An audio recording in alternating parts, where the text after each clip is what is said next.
Good afternoon. तो आज उस तकनीकी प्रॉब्लम है, इसकी वजह से लाइव क्लास नहीं हो पा रही है। तो आज क्लास में बहुत पहले तो मैंने सोचा था कि एक बार यथार्थवाद में जो चीज़ें हम लोगों ने पढ़ी हैं एक बार उसको राइट डाउन कर लेंगे, लिख लेंगे। लेकिन अभी हम लोग एक बार जो है जो और थ्योरी हैं यथार्थवाद की एक बार उनको देख लेते हैं, और कल फिर जो क्लास लाइव क्लास चलेगी तो उसको हम वहाँ पे जो है रिकॉर्ड वो राइट डाउन जो है कर लिया जाएगा। तो पहला जो सबसे महत्वपूर्ण चीज हम लोगों ने अभी तक देखा है, अब उसको धीरे धीरे आपको एसिमिलेट करना है, मतलब आपको अपने दृष्टिकोण का हिस्सा बनाना है, उसके जरिए आपको सोचना है।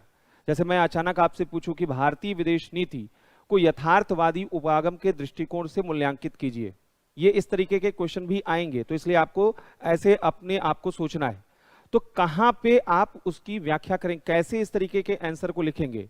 आप केवल मार्गेंथाउ के सिद्धांत नहीं लिख देंगे, केवल आप वहां पर मर्साइवर के सिद्धांत नहीं लिख देंगे, आपको समझना होगा कि कैसे विश्लेषण किया जाता है और विश्लेषण का तरीका क्या है। आप उन बिंदुओं की पहचान, उन बेसिक बिंदुओं की पहचान आपके दिमाग में होनी चाहिए जिस आधार पर कोई उपागम की व्याख्या की जाती है।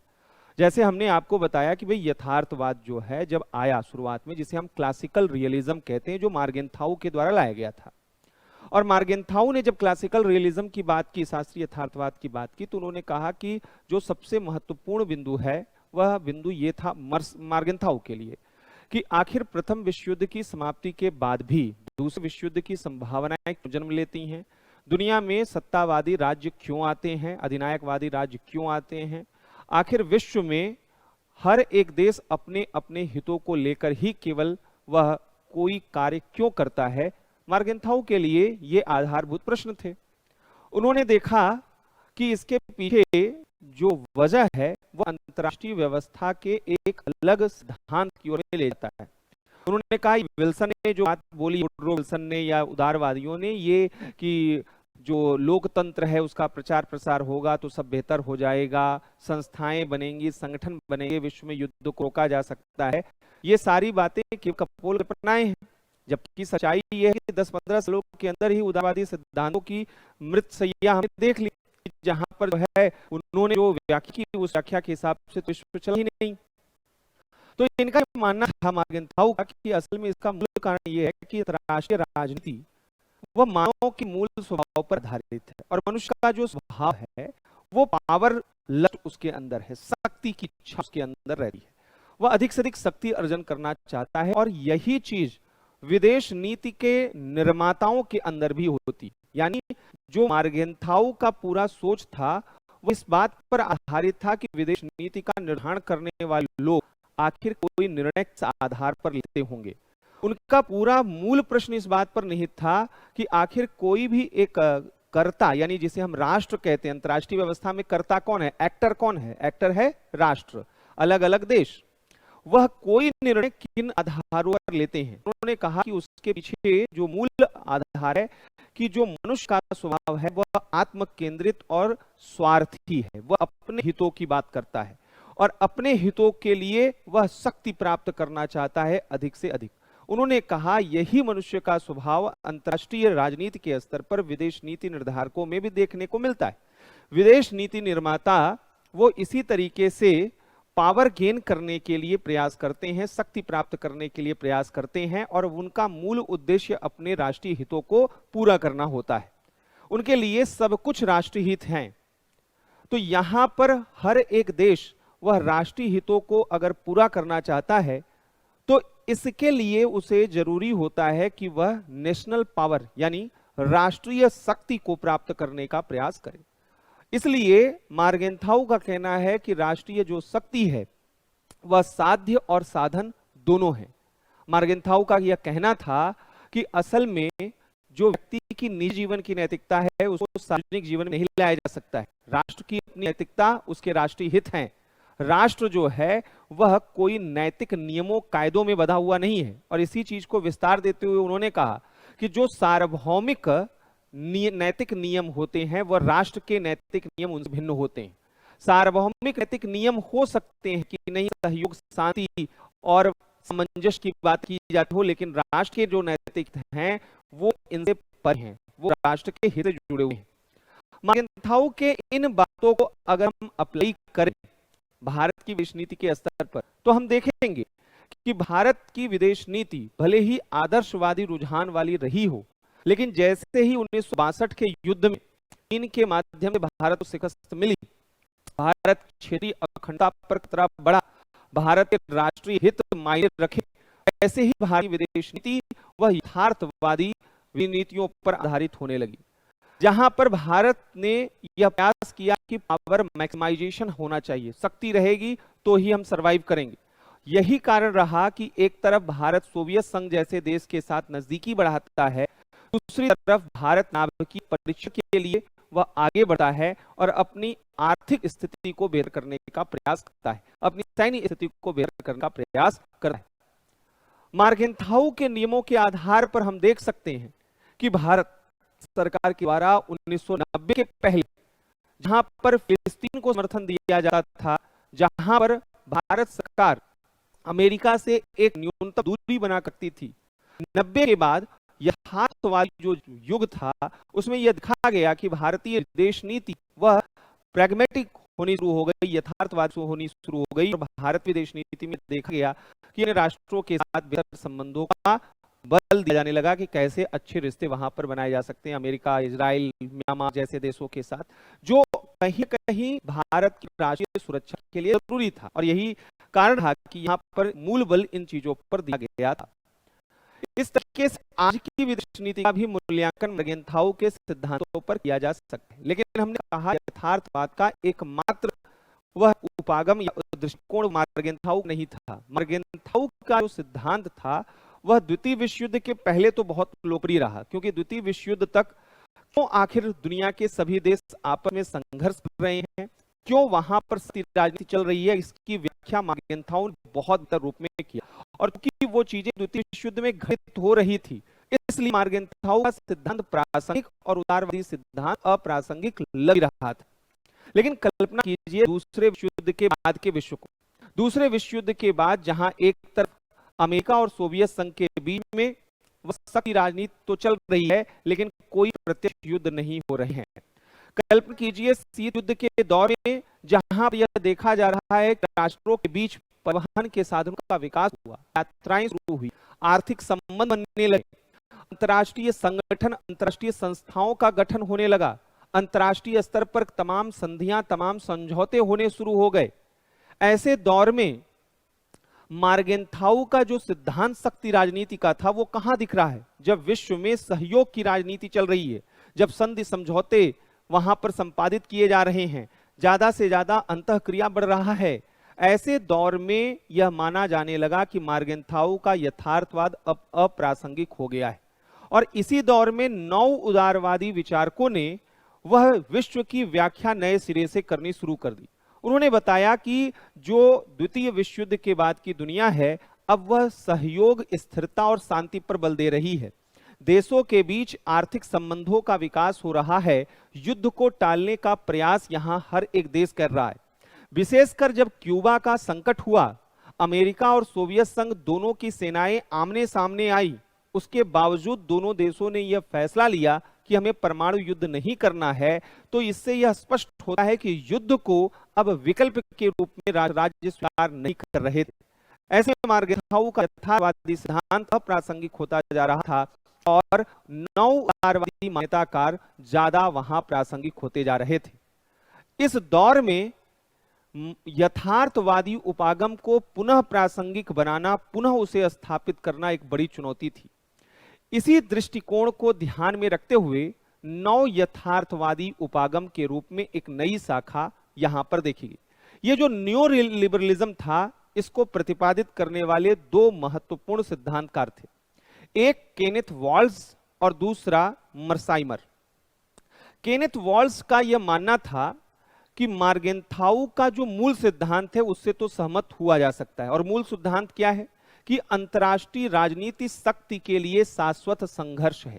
यहां हमेशा शक्ति राजनीति होती रहती है, राष्ट्र राज्यों के बीच में संघर्ष मूलक संबंध होते हैं, हर एक देश के अपने राष्ट्रीय हित होते हैं जिन्हें वो प्राप्त करना चाहते हैं। लेकिन केनेथ वॉल्स मार्गेंथाउ के इस मान्यता से सहमत नहीं थे कि अंतर्राष्ट्रीय जो राजनीति है वह मानव के मूल स्वभाव पर आधारित है।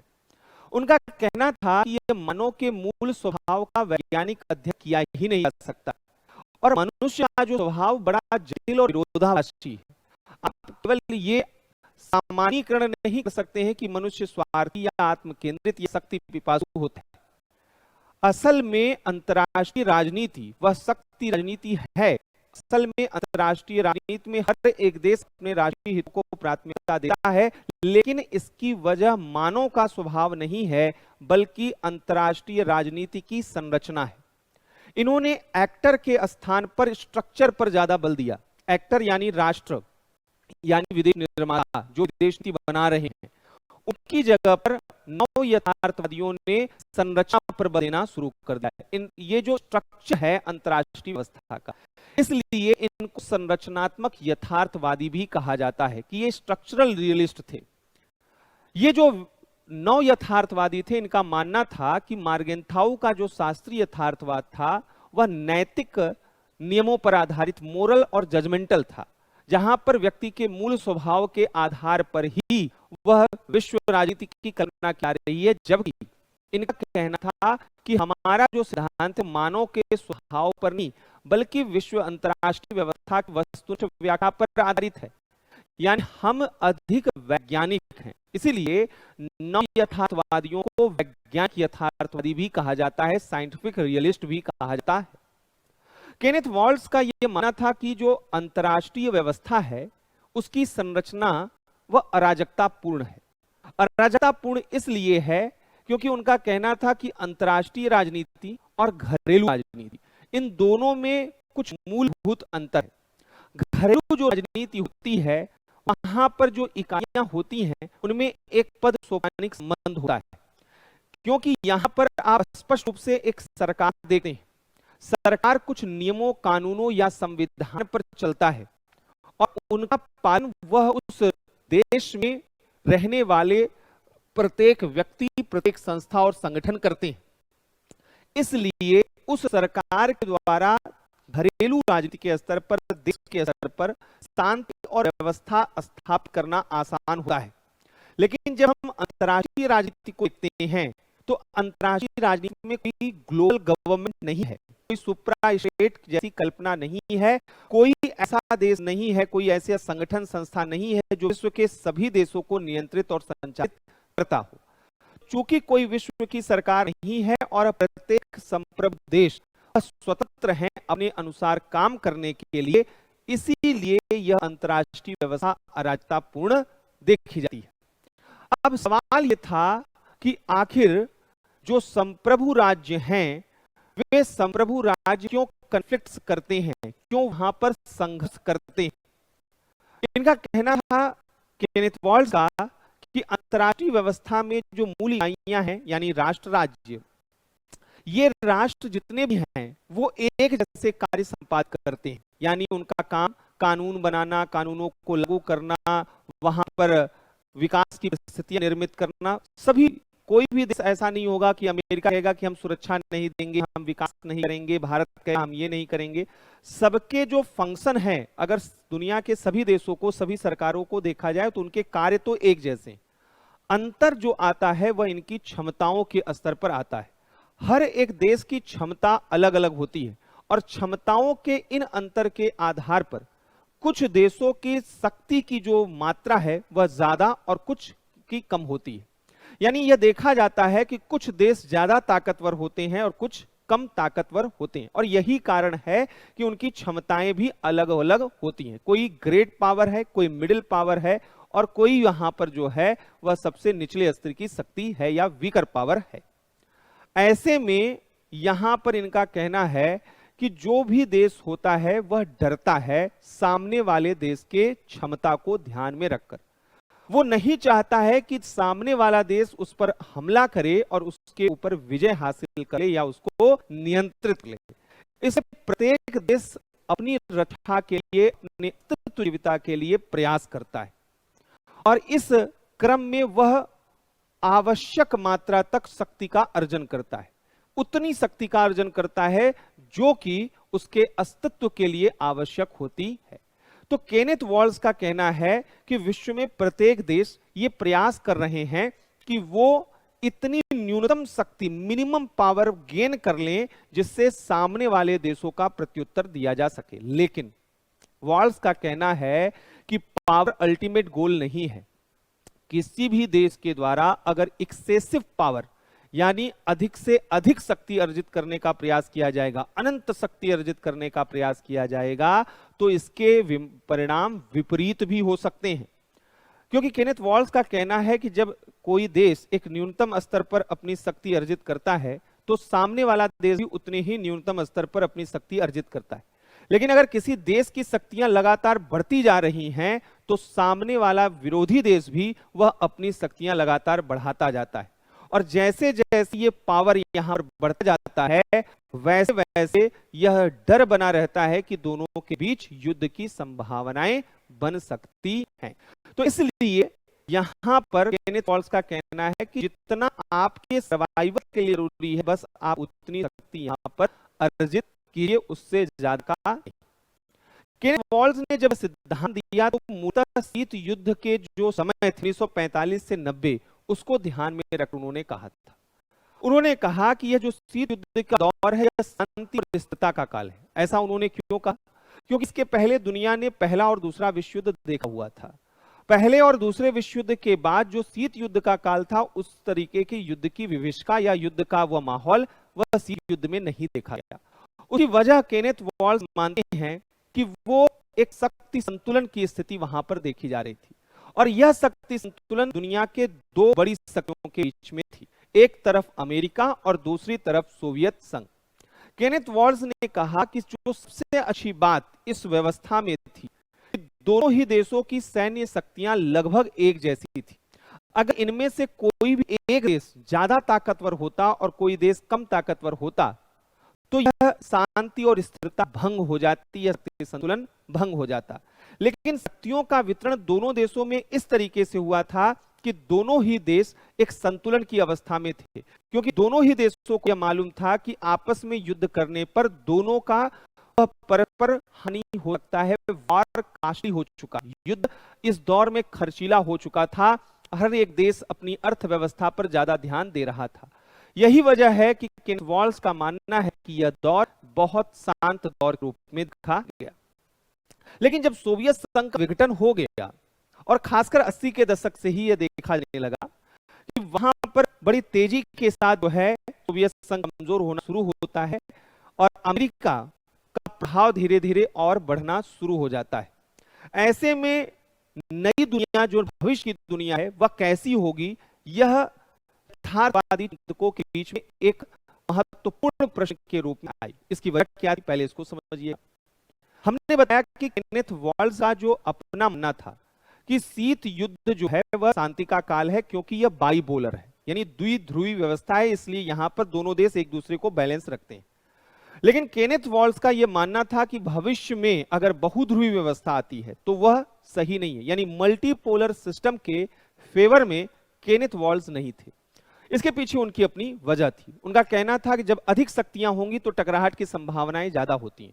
दो शक्तियां हैं तो दो शक्तियां वहां पर एक दूसरे को लेकर वह संतुलित दृष्टिकोण अपना सकती हैं। लेकिन जब अधिक शक्तियां होती हैं तो उनमें कोई भी एक शक्ति अगर वह व्यवस्था विरोधी हो, शांति विरोधी हो, तो वह पूरे शक्ति संतुलन को भंग करके युद्ध की संभावनाओं को जन्म दे सकता है और वह विश्व की शांति और स्थिरता के लिए सही नहीं होगा।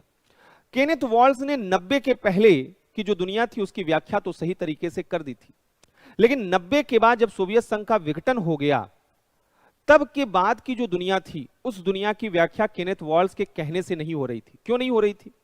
वॉल्स ने कहा था कि यह बाइपोलर सिस्टम ही बना रहेगा, पहले तो वही भंग हो गया। वॉल्स का यह कहना था कि बहुध्रुवी व्यवस्था वह कहीं भी बेहतर नहीं हो सकती है, यह भी उनका मानना था। लेकिन 90 के बाद की दुनिया क्या थी? 90 के बाद की दुनिया में देखा गया कि दुनिया वैश्वीकरण के दौर से गुजर रही थी। हर एक देश एक दूसरे के नजदीक आ रहे थे। यहां पर कोहेन और नाई जैसे जो उदारवादी सिद्धांतकार थे उन्होंने एक सिद्धांत दिया अंतर्निर्भर उदारवाद का। उन्होंने कहा कि आज की दुनिया जटिल अंतर्निर्भरता के दौर से गुजर रही है। यह भू अर्थ प्रधान विश्व है जहां पर आर्थिक संबंधों को स्थापित करने के लिए राजनीतिक विवादों को दरकिनार किया जा रहा है।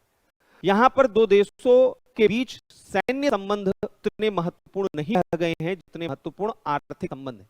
इसकी वजह है कि हर एक देश एक दूसरे पर अंतर्निर्भर होता जा रहा है। प्रत्येक देश अपनी जरूरतों को आज की दुनिया में पूरा करने में सक्षम नहीं है और इसलिए प्रत्येक देश दूसरे देशों के साथ सहयोग कर रहा है। 90 के बाद यह देखा गया कि अंतर्राष्ट्रीय स्तर पर कई अन्य संगठन भी बनने शुरू हुए। विश्व व्यापार संगठन का गठन हुआ। यूरोपीय संघ एक नए रूप में देखा गया। आसियान अधिक प्रभावी रूप में देखा गया। ये संस्थाएं, ये संगठन सामूहिक हितों की बात कर रही थी, सामंजस्य की बात कर रही थी। ये शक्ति राजनीति नहीं, सहयोग की राजनीति की बात कर रही थी। 90 के इस दौर की व्याख्या केनेथ वॉल्स मार्गेंथाउ के नियमों पर होने से रही। आखिर ये सहयोग इतनी तेजी के साथ क्यों बढ़ रहा है? आखिर यहां पर अब युद्ध की संभावनाएं छिड़ क्यों होती जा रही हैं? और यहां पर ये जो मल्टीपोलर वर्ल्ड होता जा रहा है, तो ये केनेथ वॉल्स जो कहते थे कि यहां पर संघर्ष ज्यादा होंगे, ज्यादा शक्तियां होंगी, वो क्यों नहीं दिख रहा है? इन्हीं प्रश्नों का जवाब देने के लिए संरचनात्मक यथार्थवादी के दूसरे महत्वपूर्ण विचारक मर्साइमर जो हैं अपना विचार लेकर आते हैं। मर्साइमर के जो पूरा अध्ययन पद्धति था, जो उनका अध्ययन था, वो थे संरचनात्मक यथार्थवादी। जैसे केनेथ वॉल्स यानी नौ यथार्थवादी ही हैं मर्साइमर, संरचनात्मक यथार्थवादी ही हैं मर्साइमर, लेकिन उनका जो अप्रोच है वो थोड़ा सा वह केनेथ वॉल्स से अलग था। और वो क्या अंतर था पहले समझिएगा। तो मर्साइमर भी केनेथ वॉल्स की भांति ही यह कहते हैं कि अंतर्राष्ट्रीय जो राजनीति है मानव स्वभाव के कारण शक्ति राजनीति नहीं है, बल्कि संरचना की अराजकता की वजह से है। वो भी स्ट्रक्चरलिस्ट हैं कि अंतर्राष्ट्रीय राजनीति में चूंकि कोई विश्व सरकार नहीं है, कोई वहां गवर्न करने वाला नहीं है, तो राष्ट्र राज्यों के बीच वहां हमेशा एक सुरक्षा का चिंता बना रहता है, एक डर बना रहता है और वहां पर निश्चित रूप से क्षमताओं का अंतर पाया जाता है अलग अलग देशों के बीच में। लेकिन यहां पर इनका मर्साइमर का जो कहना था, वो कहना था कि केनेथ वॉल्स जो हैं ये कह रहे हैं कि किसी भी देश को बस केवल उतनी ताकत की जरूरत है जितने से उसकी रक्षा संभव हो सके। मर्साइमर का कहना है कि मैं इससे सहमत नहीं हूं। उनका कहना है कि अंतर्राष्ट्रीय राजनीति की जो संरचना है वो इतनी अराजकतापूर्ण है कि कोई भी देश वह एक स्तर पर जाकर रुकेगा नहीं, वह प्रयास करेगा अधिक से अधिक शक्ति अर्जित करने का। इसके लिए मर्साइमर ने जो उस वक्त भविष्यवाणी की थी, और आप यहां पर ध्यान दीजिए आज के समय में मर्साइमर कितनी सटीक बातें वहां पर उन्होंने 90 के दशक में बोला था और जो आज 2020-21 में पूरी तरीके से दिखाई देता है। क्या बोला था? और इसीलिए समझिए कि अंतर्राष्ट्रीय राजनीति को बहुत से लोग एक हल्के विषय के रूप में देखते हैं, हल्का विषय नहीं है। अंतर्राष्ट्रीय राजनीति इतनी परिपक्व विषय है जहां पर आप भविष्य के विश्व की कल्पना कर सकते हैं और उसके हिसाब से अपने नीतियों को निर्धारित कर सकते हैं। मर्साइमर ने उस वक्त बोला, अमेरिका और चीन की तुलना करते हुए उन्होंने कहा कि अब यह जो नई दुनिया है इसमें चाइना बहुत तेजी के साथ उभर रहा है, और अगर किसी को यह भ्रम है कि चाइना का उभार शांतिपूर्ण है, उन्होंने कहा बिल्कुल कतई नहीं, ये हो ही नहीं सकता है। चीन का उभार कोई शांतिपूर्ण नहीं है। उनका कहना है कि आने वाले समय में चीन आक्रामक होगा, चीन अधिक से अधिक शक्तियां अर्जित करने की कोशिश करेगा और चीन यह प्रयास करेगा कि वह कैसे अमेरिका को पराजित कर सके। वह अमेरिका के लिए सबसे बड़ा खतरा बनने वाला है। यह मर्साइमर ने 90 के दशक में यह भविष्यवाणी की थी और उस दौर में जब अमेरिका और चीन के बीच सहयोगपूर्ण संबंध हुआ करते थे। यह अपने आप में बड़े कमाल की बात थी कि मर्साइमर ने इन चीजों को महसूस किया और भविष्य की कल्पना वहां पर की। मर्साइमर का यह कहना था कि अगर अमेरिका यह मान ले, अमेरिकी विदेश नीति के निर्माता, कि नहीं हम जो है इतनी ताकतवर हैं कि चीन हमारे ऊपर हमला करके हमारे हितों को प्रभावित नहीं कर सकता है, तो अमेरिकी विदेश नीति वह धीरे धीरे अपने को निष्क्रिय कर रही है। और अगर चीन से आपकी यह अपेक्षा है कि चीन जो है वह एक अवस्था पर आने के बाद रुक जाएगा और विश्व के सभी देशों के साथ सौहार्दपूर्ण रिश्ता रखेगा, ऐसा कतई नहीं है। मर्साइमर का कहना था कि अंतर्राष्ट्रीय राजनीति की संरचना ऐसी अराजकतापूर्ण है कि जहां पर आप शक्ति के अर्जन के कोई मात्रा या एम्पलीट्यूड जो है आप निर्धारित नहीं कर सकते। आप नहीं बता सकते कि हाँ इतनी ताकत हमारे पास है तो हम सुरक्षित हैं। उसने कहा कि आपको यहां पर एक गैप बनाना पड़ेगा। मर्साइमर का कहना था कि जो देश है और जो उसका विरोधी देश है, उनके बीच में अगर अगर वहां पर रिमार्केबल जो है गैप नहीं होगा, पावर गैप नहीं होगा, तो हमेशा दूसरा विरोधी देश वह खतरा बना रहेगा। इसलिए मर्साइमर का कहना था कि अमेरिका को अपनी ताकत और बढ़ानी चाहिए और चीन का कंटेनमेंट करना चाहिए। चीन के साथ वहां सहयोग से काम नहीं बनेगा, चीन की घेरेबंदी करनी होगी। चीन की घेरेबंदी के क्रम में उन्होंने कहा कि कुछ एक्शन जो सरकार द्वारा लिए जा सकते हैं, डायरेक्ट और इनडायरेक्ट रूप में उन्होंने कहा। प्रत्यक्ष रूप में उन्होंने कहा कि वैसे तो युद्ध वहां पर सबसे बड़ा विकल्प होता है, लेकिन केवल युद्ध के माध्यम से ऐसा क्या हुआ, बंद हो गया है? केवल युद्ध के माध्यम से ऐसा नहीं किया जा सकता है, वॉर से, क्योंकि वॉर आज के समय में खर्चीला ऑप्शन है, कॉस्टली है। दूसरा उन्होंने कहा ब्लैकमेलिंग किया जाए, दबाव बनाया जाए, क्योंकि अमेरिका तो ताकतवर है ही अभी भी चीन की तुलना में। 90 के दशक की बात समझिएगा। मर्साइमर ने कहा यह भी कोई बहुत ज्यादा फ्रूटफुल तरीका नहीं है, क्योंकि इसमें पैसा तो नहीं लगेगा, लेकिन ब्लैकमेल सामने वाला देश होगा या नहीं होगा, ये उसकी क्षमता पर निर्भर करेगा। हो सकता है वो ब्लैकमेल ही ना हो। तो उन्होंने कहा कुछ और तरीके अपनाने होंगे, जैसे उन्होंने कहा कि ऐसे देशों के साथ गठबंधन करना होगा या ऐसे देशों को बढ़ाना होगा जो चाइना के विरोधी हैं, और उन दोनों देशों के बीच में राइवलरी शुरू करके उन दोनों को वहां पर जो है आपस में भिड़ाना होगा, जिससे चीन की ताकत को किसी दूसरे देश के जरिए वह कमजोर किया जा सके और उसकी क्षमता कमजोर की जा सके। इससे वो दोनों देश आपस में भिड़ेंगे और अमेरिका की जो सर्वोच्चता वो बनी रहेगी। और आपने देखे आज के समय ऐसा हो भी रहा है, अमेरिका ने थोड़ा सा चीन को ढील दिया, चीन की दुनिया में तेजी के साथ आगे बढ़ा, और फिर अमेरिकी विदेश नीति में आप एक परिवर्तन देखेंगे। भारत, जापान, कोरिया जैसे देशों को बढ़ावा दिया जा रहा है कि वो चीन को उलझाएं अपनी अपनी सीमाओं में, जिससे चीन की जो क्षमता लगातार बढ़ती जा रही है वो एक जगह पर जाकर रुक जाए, जिससे अमेरिका और चीन के बीच का गैप बना है। अब इस मामले में मर्साइमर ने बहुत पहले ये बात कही हुई थी। ये मर्साइमर ने जब बातें बोली तो यहां पर उन्होंने कहा कि केनेथ वॉल्स जो कह रहे हैं असल में वो डिफेंसिव रियलिज्म है। नव यथार्थवाद को आप दो धाराओं में देख सकते हैं, केनेथ वॉल्स और मर्साइमर। केनेथ वॉल्स का जो सिद्धांत था मर्साइमर के हिसाब से वो डिफेंसिव रियलिज्म है कि रक्षात्मक यथार्थवाद, कोई देश केवल उतनी मात्रा में शक्ति अर्जन करने का प्रयास करता है जो उसकी रक्षा के लिए आवश्यक है, उससे अधिक शक्ति का अर्जन वह उसके लिए घातक हो सकता है, ये वॉल्स का मानना है। जबकि मर्साइमर का कहना है कि शक्ति का अंत विस्तार होना चाहिए, असीमित विस्तार होना चाहिए। शक्ति जितनी ज्यादा होती रहेगी वह उद्देश्य सुरक्षा उतनी ज्यादा होती रहेगी। इसलिए मर्साइमर ऑफेंसिव व रियलिज्म के प्रवर्तक हैं, आक्रामक यथार्थवाद की बात करें। मर्साइमर ने कहा कि विश्व का इतिहास यह गवाह है कि देश उन्हीं देशों को विजय हासिल हुई है जिन देशों ने पहले ही पहल की युद्ध करने की, जिन्होंने पहला हमला किया वो देश जीते हैं। उसने कहा कि यहां पर आप डिफेंसिव अगर पॉलिसी लेकर चलते हैं तो सामने वाला जो देश है वो वहां पर डिफेंसिव नहीं है, वो अपनी पावर को लगातार इनहेंस करता रहेगा और आपको कमजोर करने की प्रयास करता रहेगा। तो आप सामने वाले देश को बिल्कुल अवसर नहीं दे सकते हैं कि एक दिन ऐसा आए जहां पर उसके और आपके पावर में बेहद का अंतर हो और वो आपके ऊपर हमला करे। ये अवसर देना नहीं चाहिए, ये मर्साइमर का मानना। ये था नव यथार्थवाद, ताकि इसकी भी आलोचना हुई।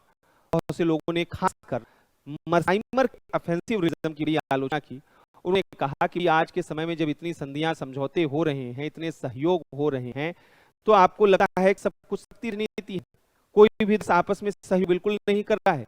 आपका ऑफेंसिव रियलिज्म तो मान लिया जाए, दुनिया को आप तीसरे विश्व युद्ध की तरफ धकेलना चाहते हैं। इस तरीके का जो आपका सिद्धांत है, इस तरीके की जो आपकी चिंतन है, वह यहां पर नकारात्मक रूप में, एक पक्षी रूप में अंतर्राष्ट्रीय व्यवस्था का चित्रण कर सकते हैं, लेकिन अंतर्राष्ट्रीय राजनीति में जो नई प्रवृत्तियां आ रही हैं, सकारात्मक प्रवृत्तियां आ रही हैं, आप उनकी अनदेखी कर रहे हैं।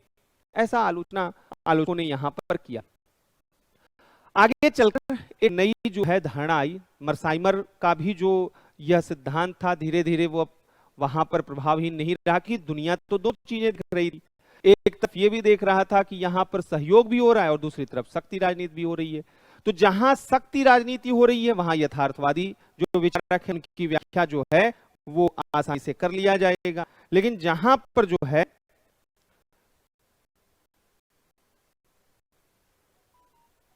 ठीक है, तो वहां पर जो है ये ध्यान रखना होगा कि उतनी ही शक्ति वहां पर दी जाए। हम बात कर रहे थे, एक मैसेज आ गया, दिमाग डिस्ट्रैक्ट हो गया। तो हम लोग बात कर रहे थे यहाँ पर, अब आप लोग सामने होते तो एक बार पूछ भी लेते क्या बात कर रहे थे। लेकिन फिर भी हम लोग बात कर रहे थे मर्साइमर की, और मर्साइमर ने जिस तरीके से यहाँ पर बातें बोली कि यह जो आक्रामक जो यहाँ पर यथार्थ होना चाहिए, तो धीरे धीरे ये बहुत ज्यादा वहां पर प्रासंगिक नहीं रहा। फिर इसके बाद नौ शास्त्रीय यथार्थवादी के रूप में फरीद जकारिया का आगमन हुआ। फरीद जकारिया बहुत बड़े नाम है अमेरिका में, अभी भी अगर आप उनका वीडियो वगैरह सर्च करेंगे, कई विषयों पर बहुत अच्छे तरीके से वो अपनी बातें रखते हैं। अमेरिका के बहुत बड़े थिंक टैंक, हालांकि बीच में विवादों में आ चुके थे, लेकिन फिर भी उनकी बातें काफी मानी जाती हैं। नियो क्लासिकल रियलिज्म नाम से ही आप समझ में आएगा कि ये नियो रियलिज्म भी और क्लासिकल रियलिज्म भी, नौ यथार्थवाद शास्त्रीय यथार्थवाद का मिला जुला है। यानी ये मार्गेंथाउ से भी प्रभावित हैं और केनेथ वाल्ड मर्साइमर से भी प्रभावित हैं। क्या प्रभाव था इनके ऊपर? फरीद जकारिया का यह मानना था कि देखिए, अंतर्राष्ट्रीय राजनीति की संरचना त्रुटिपूर्ण है, इसमें कहीं कोई शक नहीं। अंतर्राष्ट्रीय राजनीति की संरचना पर हमें ध्यान देना चाहिए, लेकिन केवल संरचना पर ध्यान देना, उन्होंने कहा यह सही नहीं। संरचना के साथ साथ कर्ताओं पर भी ध्यान देना होगा, एक्टर पर भी ध्यान देना होगा। एक्टर यानी जो फॉरेन पॉलिसी मेकर हैं। इनका कहना था कि विदेश नीति के निर्माण करने वाले जो लोग हैं, उनके द्वारा लिए गए निर्णय काफी मायने रखते हैं। क्या लगता है आपको कि जो निर्णय नेहरू के समय में जो हमारी विदेश नीति भारत की थी, क्या वही as it is Indira ji के समय में थी? और क्या वो विदेश नीति केवल अंतर्राष्ट्रीय व्यवस्था की जो संरचना थी उसकी वजह से अलग अलग थी, नेहरू जी और इंदिरा जी की, या फिर इन दोनों के व्यक्तित्व में भी कोई अंतर था?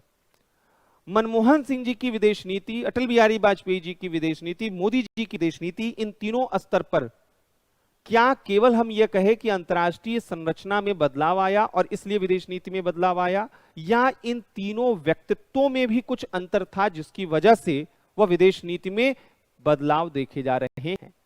तो फरीद जकारिया का मानना था कि हमें अंतर्राष्ट्रीय व्यवस्था की संरचना के अध्ययन के साथ साथ हमें राष्ट्र राज्यों और उनके विदेश नीति निर्माताओं के द्वारा लिए जा रहे निर्णयों का भी अध्ययन करना चाहिए।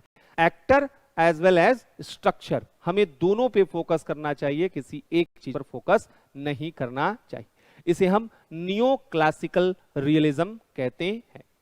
आज के समय में फरीद जकारिया का यह सिद्धांत काफी चर्चित है, और विदेश नीति के या अंतर्राष्ट्रीय राजनीति के अध्ययन में हम दोनों चीजों पर ध्यान देते हैं, क्योंकि जिनपिंग जब से आए हैं तब से हम चीन की विदेश नीति ज्यादा आक्रामक देख रहे हैं, जबकि उसके पहले जो है वेन जियाबाओ के समय तक ऐसा नहीं देखा जाता था।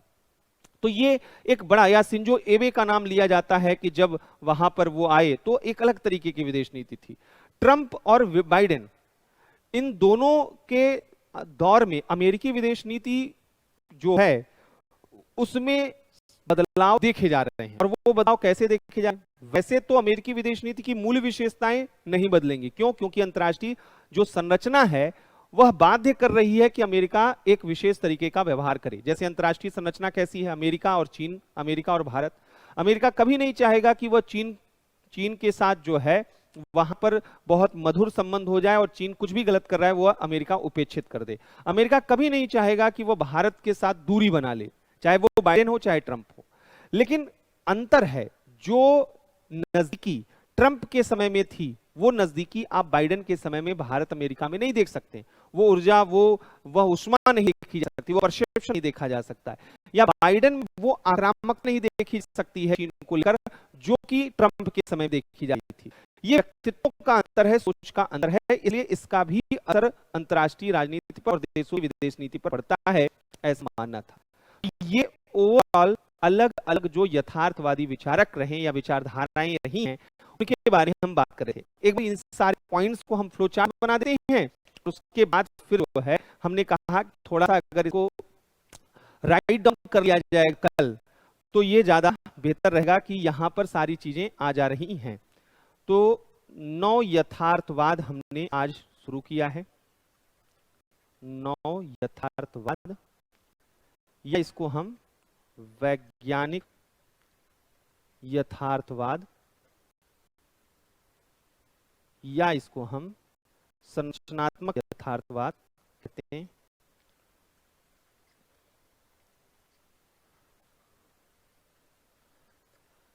तो हमने कहा कि पहले पृष्ठभूमि समझते हैं। पृष्ठभूमि ये था कि द्वितीय विश्व युद्ध कालीन परिस्थितियों की व्याख्या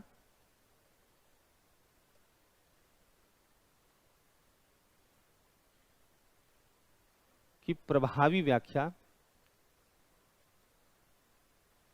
मार्गेंथाउ द्वारा किया गया। मार्गेंथाउ द्वारा किया गया। लेकिन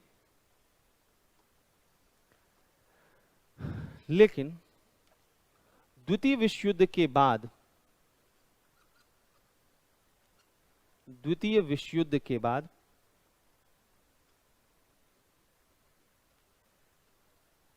अंतर्राष्ट्रीय राजनीति में महत्वपूर्ण बदलाव आने लगे। अंतर्राष्ट्रीय राजनीति में महत्वपूर्ण बदलाव आने लगे, जहां पर यह देखा गया राज्यों के मध्य सहयोग के राष्ट्रों के मध्य संपर्क बढ़ने लगे, संपर्क बढ़े, सहयोग की संभावनाओं पर विचार शुरू हुए, सहयोग की संभावनाओं पर विचार,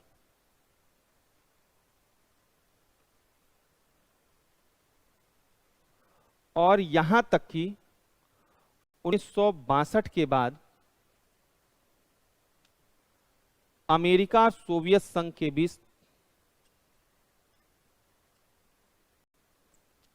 अमेरिका और सोवियत संघ के मध्य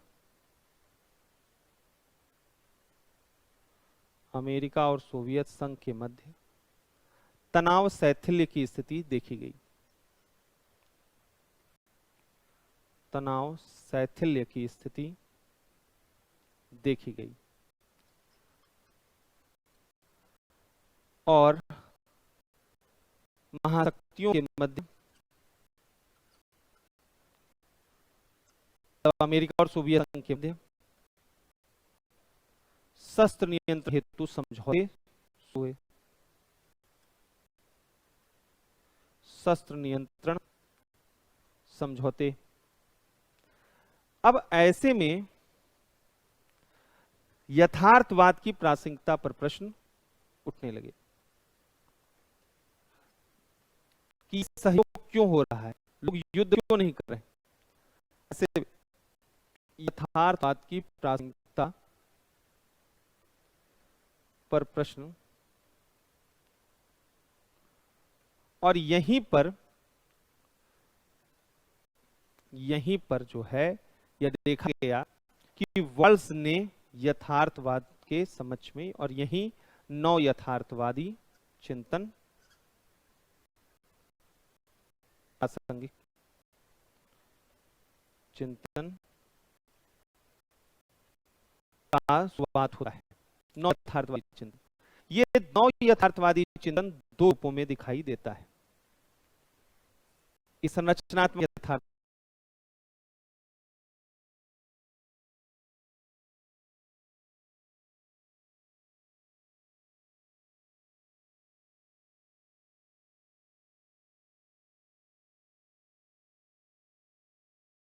कहते हैं, एक तरफ केनेथ वॉल्स के रूप में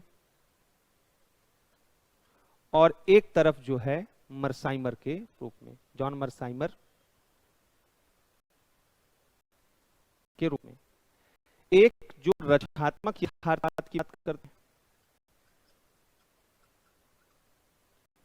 और एक जो आक्रामक यथार्थवाद की बात करते हैं।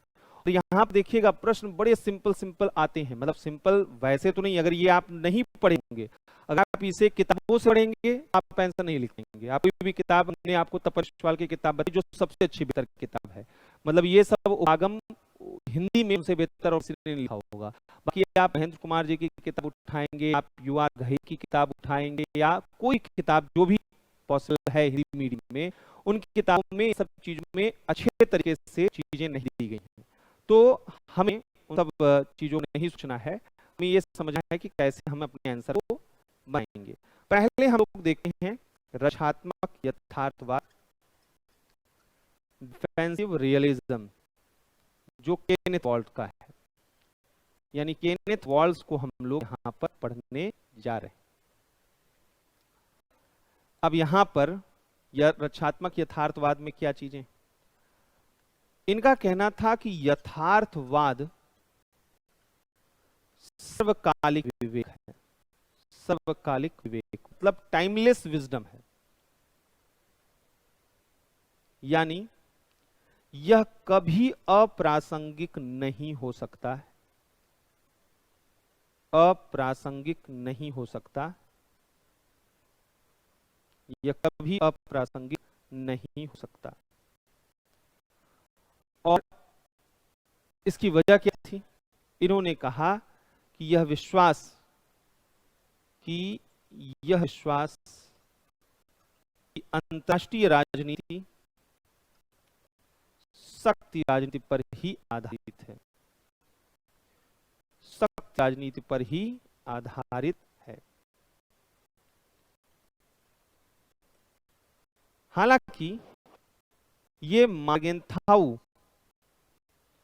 यह अंतर्राष्ट्रीय यहां पर, लेकिन इनका जो है मार्गेंथाउ से जो है वहां पर यह था एक मतलब यथार्थवाद की मूल मान्यताओं में विश्वास था। अतः यथार्थवाद की मूल मान्यताओं पर विश्वास, यथार्थवाद की मूल मान्यताओं पर विश्वास तो था कि राष्ट्रीय हित प्राथमिक होते हैं।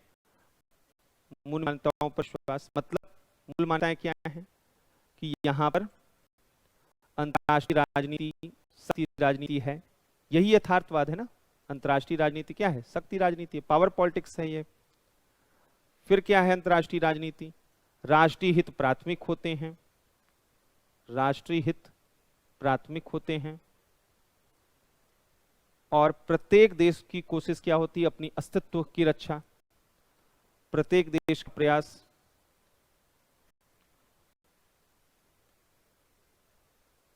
अपने अस्तित्व की रक्षा, और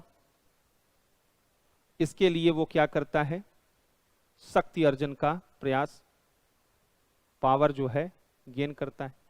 लेकिन ये मार्गेंथाउ के अध्ययन पद्धति से सहमत नहीं थे।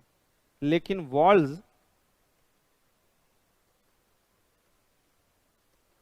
मार्गेंथाउ के अध्ययन पद्धति से सहमत नहीं थे, अध्ययन पद्धति से सहमत नहीं, क्योंकि इनका कहना था कि यह मान्यता त्रुटिपूर्ण है,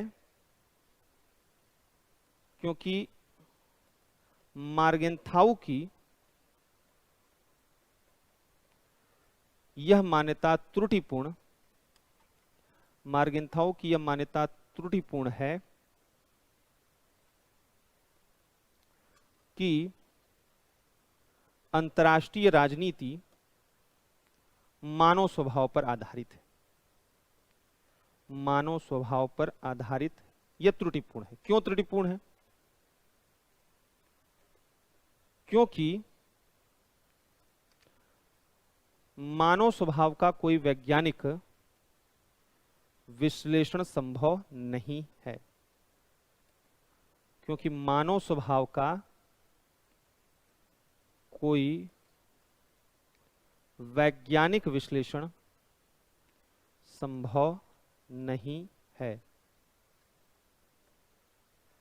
वैज्ञानिक विश्लेषण संभव नहीं है। वैज्ञानिक सिद्धांत जो हैं वो मानव स्वभाव पर आधारित नहीं होते। वैज्ञानिक सिद्धांत जटिल व विरोधाभासी मानव स्वभाव पर आधारित नहीं होते, आधारित नहीं होते। तो इन्होंने क्या यहां पर विचार रखा, मार्गेंथाउ के शास्त्रीय सिद्धांत के स्थान पर इन्हें संरचनात्मक जो यहां पर जो है इन्होंने सिद्धांत दिया। तो इसलिए वॉल्ज ने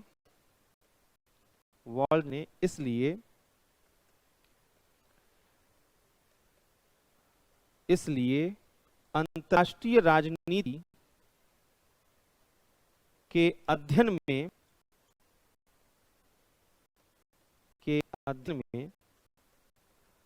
कर्ता के स्थान पर, कर्ता यानी राज्य के स्थान पर संरचना पर बल दिया।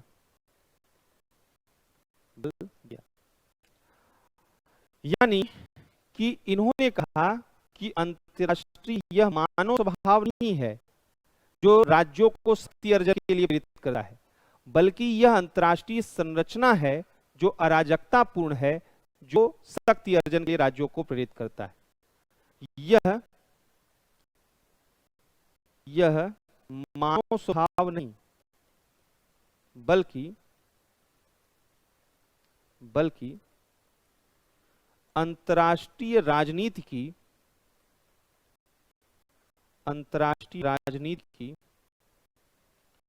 अराजकतापूर्ण संरचना है जो राज्यों को शक्ति अर्जन के लिए बाध्य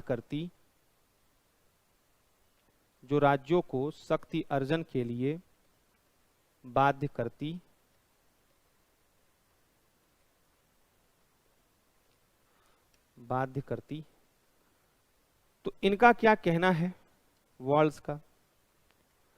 वॉल्स यहां पर जब विश्लेषण करते हैं तो वो कहते हैं कि अंतर्राष्ट्रीय व्यवस्था में हमें दो चीजों पर ध्यान रखना होगा। इनका कहना है कि घरेलू राजनीति, domestic politics, is different from international politics. अंतर्राष्ट्रीय राजनीति जो है वो अलग है, अंतर्राष्ट्रीय राजनीति और घरेलू राजनीति। क्या अंतर है? घरेलू राजनीति की संरचना पद सोपानिक है,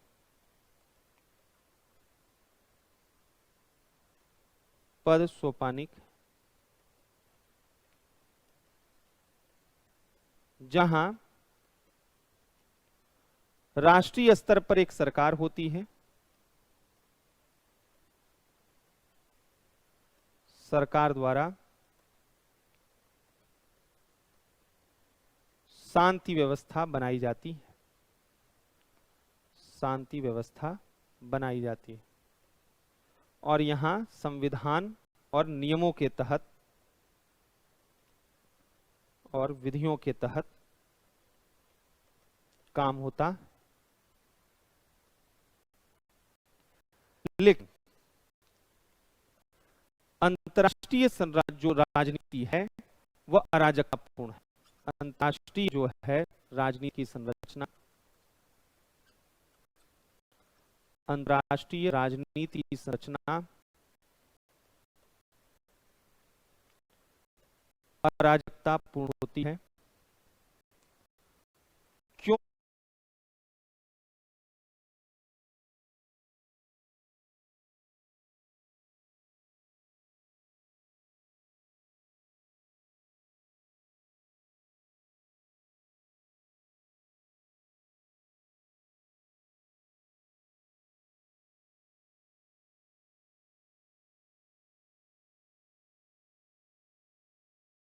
कि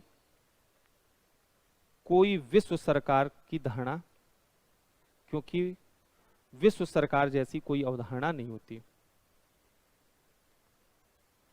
जैसी कोई धारणा नहीं होती।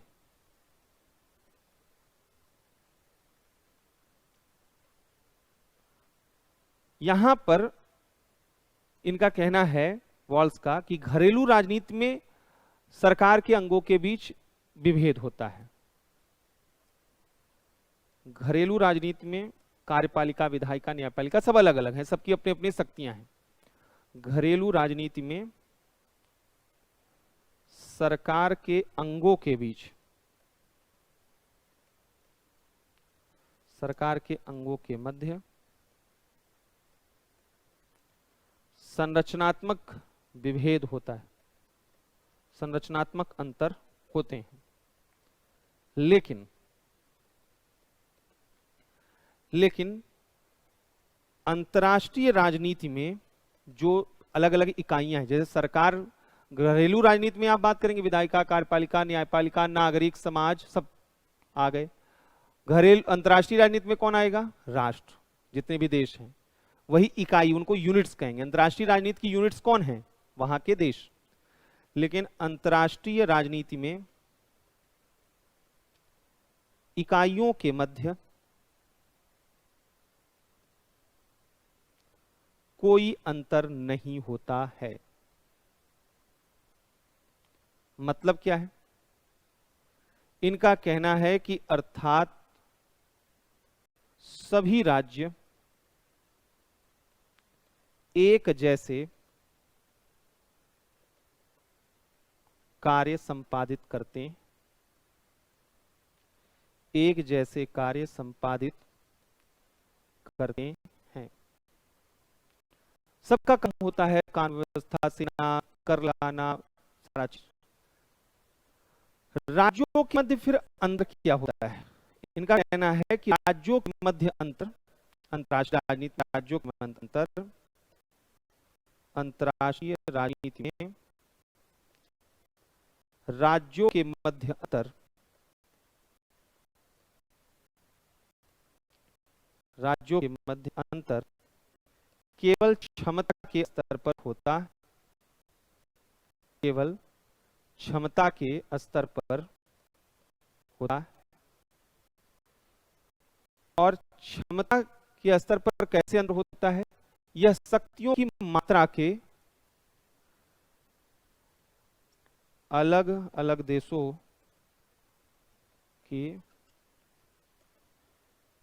की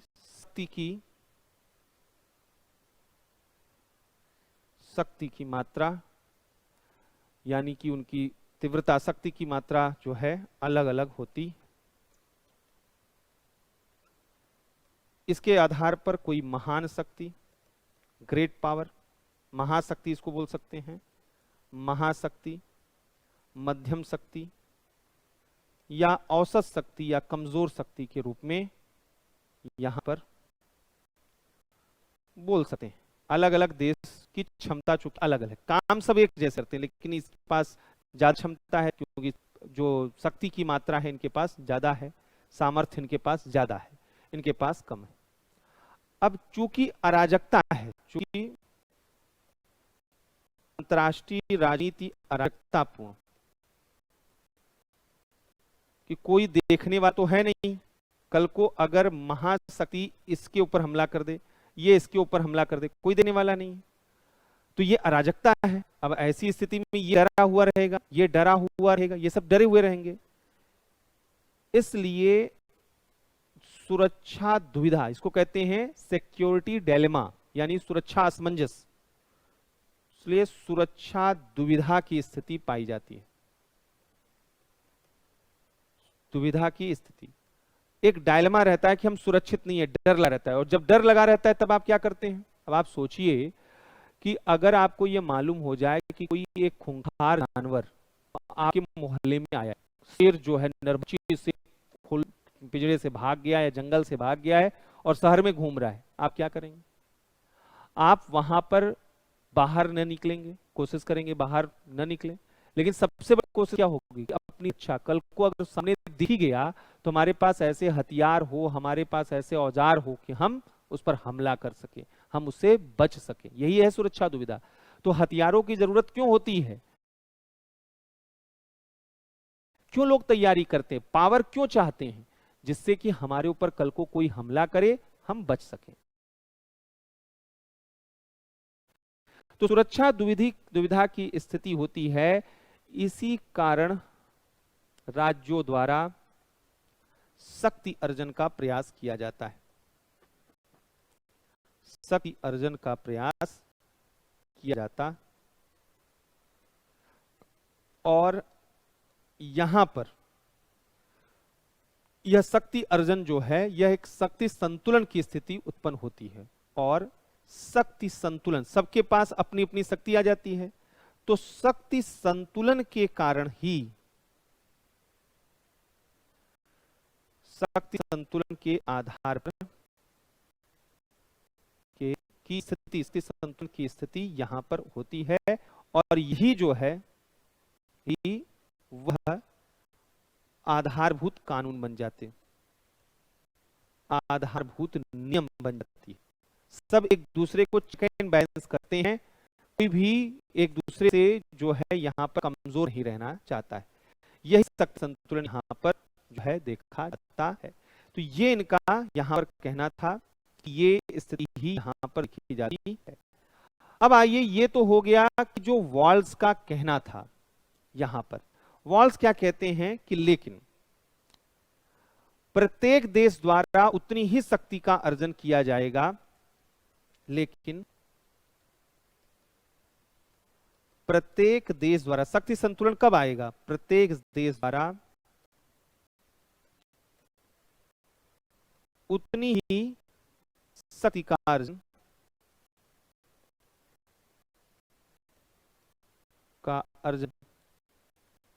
जो उसकी रक्षा के लिए पर्याप्त हो या रक्षा के आवश्यक हो।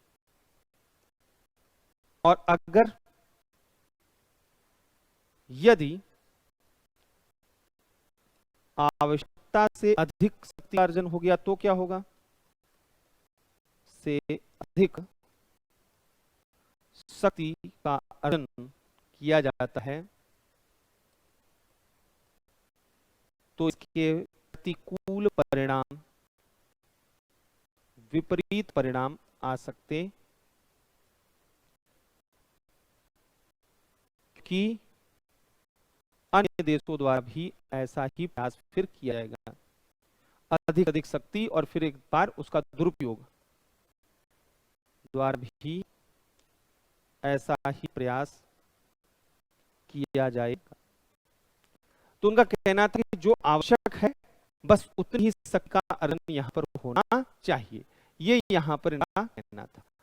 ये तो था, इसीलिए मर्साइमर इसे रक्षात्मक, इस विचार को रक्षात्मक यथार्थवाद कहते हैं, रक्षात्मक यथार्थवाद कहते हैं। डिफेंसिव रियलिज्म है। अब आइए थोड़ा सा यहां पर जो है वह दूसरा विचार देखते हैं।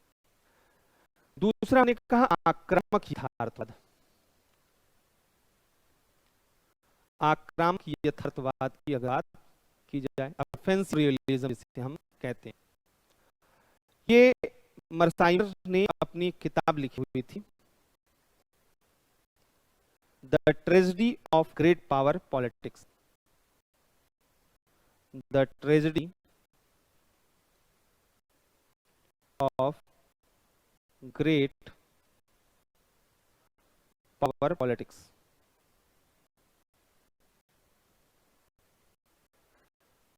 इन्होंने यहां पर जो है ये क्यों लिखा था, अब उसकी वजह क्या थी, इनकी पृष्ठभूमि समझिए।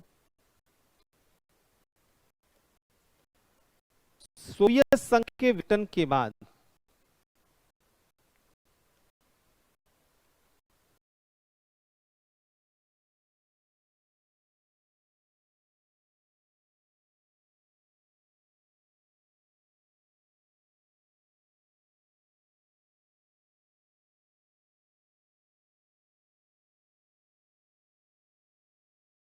संघ के विघटन के बाद शीत युद्धोत्तर विश्व जो आया था, शीत युद्धोत्तर विश्व में महत्वपूर्ण बदलाव हो रहे थे, महत्वपूर्ण बदलाव देखे जा रहे थे।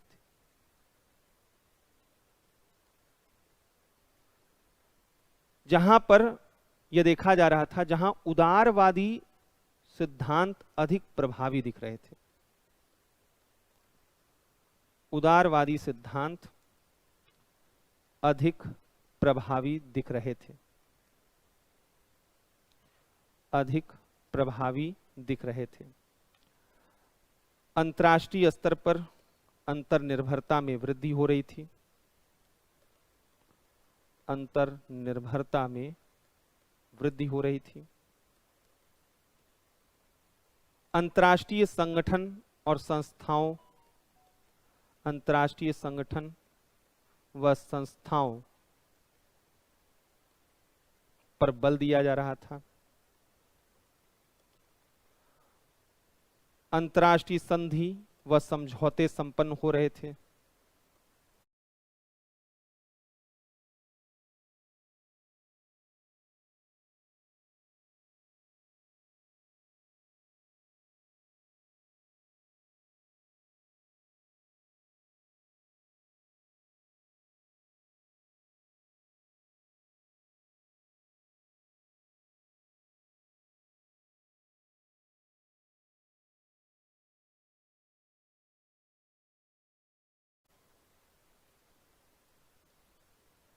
अंतर्राष्ट्रीय संधि, समझौते, अभिशमय, ये कन्वेंशन हो रहे थे।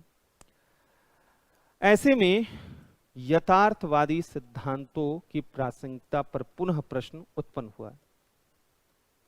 ऐसे में यथार्थवादी सिद्धांतों की प्रासंगिकता पर पुनः प्रश्न चिन्ह खड़ा हुआ। पुनः प्रश्न चिन्ह देखा गया।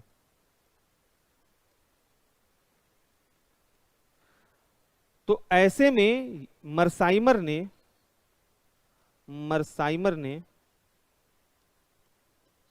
ने यथार्थवादी सिद्धांत के समर्थन में अपने विचार रखे और वॉल्स के यथार्थवाद को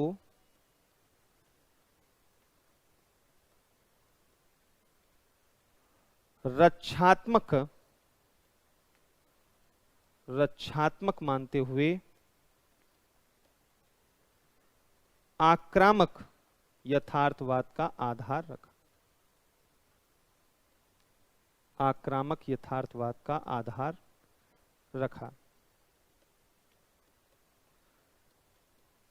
इनका जो मूल विश्लेषण था, मूल विश्लेषण अमेरिका चीन संबंधों पर आधारित था। अमेरिका चीन संबंधों पर आधारित था।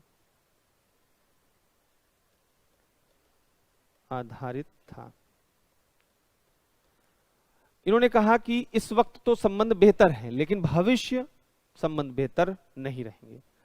तो मर्साइमर का यह मानना था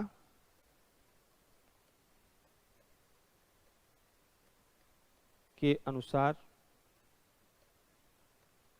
अनुसार चीन कभी भी शांतिपूर्ण नहीं रह सकता है। चीन भविष्य में शांतिपूर्ण भूमिका में नहीं रहेगा। क्यों नहीं रहेगा? उन्होंने कहा यह शांतिपूर्ण उभार नहीं, यह पीसफुल नहीं है। क्योंकि इनका कहना था कि कोई भी देश शक्ति का अर्जन अपनी रक्षा के लिए नहीं कर रहा है, बल्कि हमले के लिए कर रहा है, अपनी पोजीशन बदलने के लिए कर रहा है। तो इनका कहना है कि राष्ट्र शक्ति का अर्जन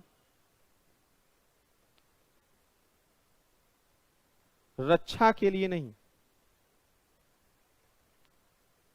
बल्कि आक्रामकता के लिए करते हैं, बल्कि आक्रामकता के लिए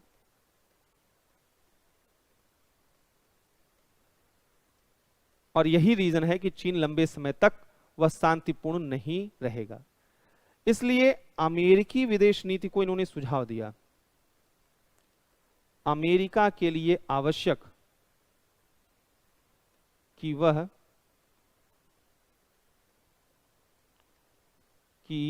वह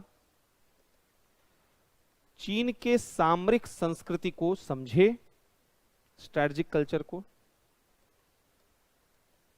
समझे, अवॉइड न करे, उपेक्षित न करे कि वो कर क्या रहे हैं और उनका भविष्य योजना क्या है, और समझे जिससे अमेरिका और चीन के मध्य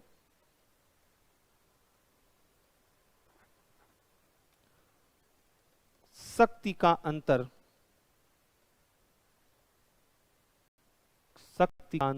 कम न हो सके।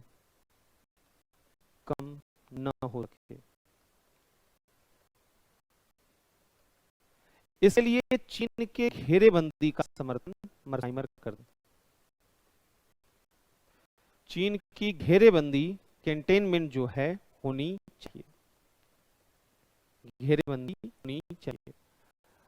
तो इनका कहना है कि इसलिए ये मानते थे कि अंतर्राष्ट्रीय राजनीति में ये शाश्वत रूप में जो है यहां पर वह संघर्ष होता रहेगा। इसलिए अंतर्राष्ट्रीय राजनीति शक्ति के लिए शाश्वत संघर्ष है, रुकना नहीं है कि आज चीन के साथ अच्छे संबंध हैं तो कल बेहतर रहेंगे। शाश्वत संघर्ष है। आज बेहतर संबंधों का कोई गारंटी नहीं है कि कल भी बेहतर संबंध होंगे। यहां पर इनका कहना है मर्साइमर का कि सत्य की कोई मात्रा पर्याप्त नहीं होती है अपनी सुरक्षा के लिए। शक्ति की कोई निश्चित मात्रा निर्धारित नहीं होती, कोई निश्चित मात्रा किसी देश के लिए निर्धारित नहीं की जाती कि हम इतना हथियार रख लेंगे बस, अब इससे ज्यादा नहीं। कि भारत कहेगा हम परमाणु हथियार हमने बना लिया, अब नहीं रखेंगे, अब कोई हथियार नहीं काम करेंगे, ऐसा नहीं हो सकता। इसके लिए निर्धारित नहीं की जा सकती, निर्धारित नहीं की जा सकती। कोई भी देश अपनी सुरक्षा के लिए कभी भी आश्वस्त नहीं हो सकता है। कोई भी देश अपनी सुरक्षा के लिए कभी भी आश्वस्त नहीं हो सकता है।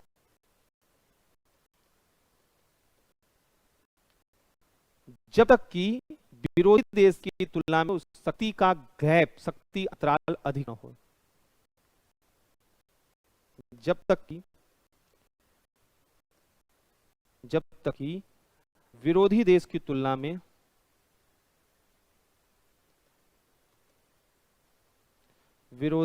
तुलना में शक्ति अंतराल पावर गैप, शक्ति अंतराल अत्यधिक न हो। इसलिए ये कहते हैं बैलेंस ऑफ पावर नहीं। केनेथ वॉल्स क्या कहते हैं, बस इतनी इतनी शक्ति ले लो, सब लोग एक दूसरे को चेक एंड बैलेंस करो और वो संतुलन। मर्साइमर कहते हैं नहीं, संतुलन नहीं, हेजोमोनी, वर्चस्व। इसलिए मर्साइमर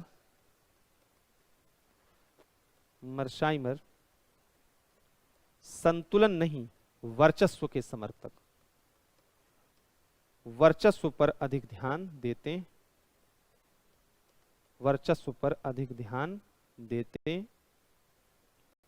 इनका कहना है कि ऑफेंस इज बेस्ट डिफेंस, यानी आक्रामकता ही बेहतर रक्षात्मक, आक्रामकता ही सर्वोत्तम रक्षा है। आक्रामकता ही क्या है? सर्वोत्तम रक्षा है। ही स्वयं सर्वोत्तम रक्षा।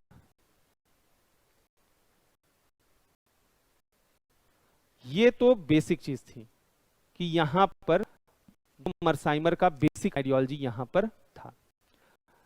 अब आते हैं यहां से हम लोग नौ शास्त्रीय जो यथार्थवाद है, नौ शास्त्रीय यथार्थवाद। ये फरीद जकारिया ने यहां पर दिया। इन्होंने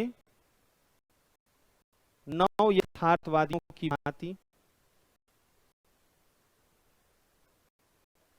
संरचना को महत्व दिया, संरचना पर बल, और शास्त्रीय यथार्थवादियों की भांति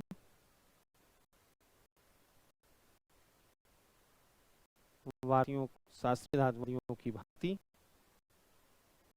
कर्ता पर के विश्लेषण पर, कर्ता के विश्लेषण यानी राज्य के विश्लेषण पर बल दिया। दोनों को ये देखना होगा, राज्य कैसा व्यवहार कर रहे हैं और संरचना कैसी है, दोनों के आधार पर ही समझा जा सकता है। तो अंतर्राष्ट्रीय राजनीति संरचना विदेश नीति को आकार देती है, लेकिन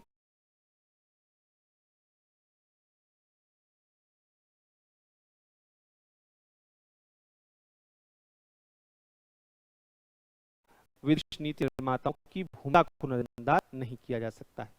यानी अंतर्राष्ट्रीय व्यवस्था की संरचना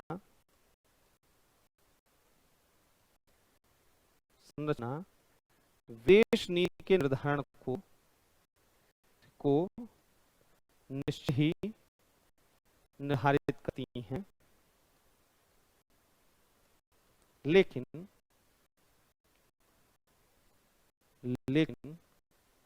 विदेश नीति निर्माताओं की भूमिका को, विदेश नीति निर्माताओं की भूमिका को नजरअंदाज नहीं किया जा सकता, तो नजरअंदाज नहीं किया जा सकता। क्लियर? ये का मानना था कि अगर जो है नेतृत्वकर्ता अलग अलग हो तो यहां पर जो है ये चीज देखी जा सकती है। तो इनका कहना है कि जैसे इनका कहना है कि विदेश नीति में जो नौ यथार्थवादी हैं, नौ यथार्थवादी क्या कहते हैं कि विदेश नीति हमेशा एक जैसी, क्योंकि अंतर्राष्ट्रीय संरचना एक जैसी है, में निरंतरता का समय बल देते हैं। और नौ शास्त्री जो हैं यथार्थवादी, वह निरंतरता के साथ परिवर्तन पर बल देते हैं, परिवर्तन पर बल देते हैं। ठीक है, तो एक तो ये जो है नौ यथार्थवाद और शास्त्रीय यथार्थवाद जो मेन हमारा था वो हमने देख लिया है। अंतिम जो है पोस्ट कॉलोनियल जो पर्सपेक्टिव है यथार्थवाद का, उनका क्या मानना है? उनका कहना है आज तक जितने भी यथार्थवादी विचारक हैं, चाहे वो मार्गेंथाउ हो, केनेथ वॉल्स हो, चाहे वो यहाँ पर मर्साइमर हो, सेलिंग, टॉमस सेलिंग हो, ये सब यूरोप को ध्यान में रखकर अंतर्राष्ट्रीय राजनीति की व्याख्या कर रहे हैं। यूरोप के देश क्या सोच रहे हैं, कैसे सोच रहे हैं, वहां क्या हो रहा है उसके हिसाब से, जबकि विश्व बहुत व्यापक है। इन्होंने कभी एशिया अफ्रीकी देश के पर्सपेक्टिव से अंतर्राष्ट्रीय राजनीति को देखने का प्रयास नहीं किया, यहाँ के अनुभवों के आधार पर अंतर्राष्ट्रीय राजनीति की व्याख्या नहीं की। यहाँ पर अगर आप आएंगे तीसरी दुनिया के देशों में तो आप पाएंगे कि यहाँ पर सुरक्षा के विषय अलग तरीके के हैं। यहाँ पर एक देश के लिए खतरा कोई बाहर का देश नहीं, यहाँ पर बाहर के देश से तो बड़ा खतरा देश के अंदर आंतरिक सुरक्षा के रूप में। भारत के पास चुनौती केवल पाकिस्तान और चाइना के साथ नहीं है, भारत को प्रॉब्लम नक्सलवाद से भी है, इंसर्जेंसी से, विप्लव से, अलगाववाद से, इन सब से भी है, ड्रग्स से है। तो यहाँ जो तीसरी दुनिया के देश हैं, जब तक इनके पर्सपेक्टिव से नहीं देखा जाएगा, अंतर्राष्ट्रीय राजनीति का यथार्थ परक व्याख्या नहीं किया जा सकता है। तो जो पोस्ट कॉलोनियल रियलिस्ट हैं वो भी मानते हैं कि शक्ति राजनीति दुनिया में चल रही है, लेकिन शक्ति राजनीति का केवल वही नजरिया नहीं हो सकता है जो पश्चिमी यूरोपीय देशों में देखने को मिलता है। अब आइए थोड़ा सा यहां पर प्रश्न लिखते हैं, ये एक बार हमें ये सारा चीज लिखवाना होगा और धैर्य रखना होगा, एक पूरी क्लास वह लिखवाना पड़ेगा। और लिखाना इसलिए जरूरी है कि भाषा का जो निर्माण है वो बहुत जरूरी है कि आपका भाषा का विकास हो सके। अब एक दो क्वेश्चन हैं, इनको जो है आप करने की कोशिश वहां पर कीजिए कि कैसे जो है यहां पर इन क्वेश्चंस को लिखेंगे। तो पहला जो प्रश्न है वो आप लोग राइट डाउन कर लीजिएगा यहां पर।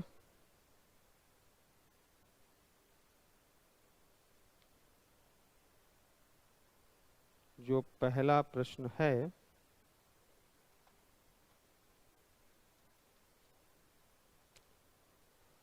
पहला क्वेश्चन लिखिएगा, सरल क्वेश्चन देते हैं।